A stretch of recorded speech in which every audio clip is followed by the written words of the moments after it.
Santa Barbara people, raise your hand. San Diego people, raise your hand. We're going to go over our basic swimming position. We're going to talk about ferry angles. Then we're going to move on to towed swimmer, which is pretty much grabbing a person. Let's start swim. Good job, guys. Important skills for any first responder. The students in this class are a diverse group. About 10 of them are firefighters from the Nevada test site. A lot of people are surprised. We covered 1,300 square miles at the Nevada test site. We have a lot of washes. Others are resident Metro officers in the Overton-Logandale area. We had to perform a rescue a couple of years ago of a person that was driving to Alamo that drove on State Route 168 and wound up in a wash. Even firefighters from California. We have a Swiftwater Rescue team. We're trying to beef it up. So we have a big contingency here. First order of business, proper swim position. On your back with your feet in front of you, so your feet can act as a bumper in case you encounter any obstacles in the water.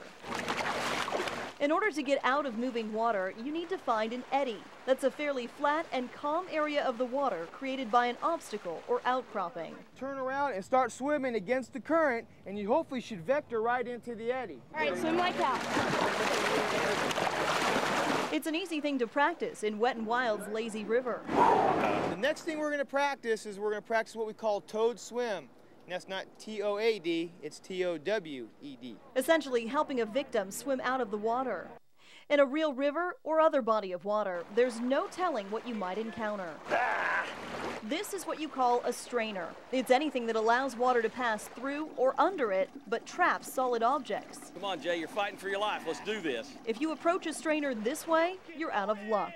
Part of this is to show you that if you don't do it right, you won't survive. When you get close to the strainer, you have to roll out of the swim position into a crawl position.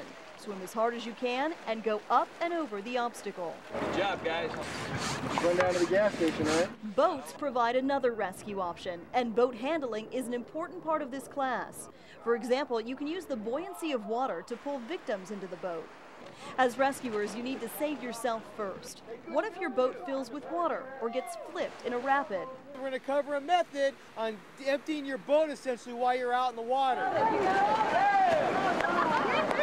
We learn how to flip the boat and have some laughs while we're at it. In the end, though, this is serious stuff, and we get a chance to put all those skills to the test in one final exercise. We're going to have a couple victims in the water. The goal is to get the victim out before they die. Why don't you guys get a couple of people, get a rope, get a throw bag out to that person, and get her in. Your victim is mentally ill. She's been drinking again. Let's get that backup plan right now. Hey, hold on to her!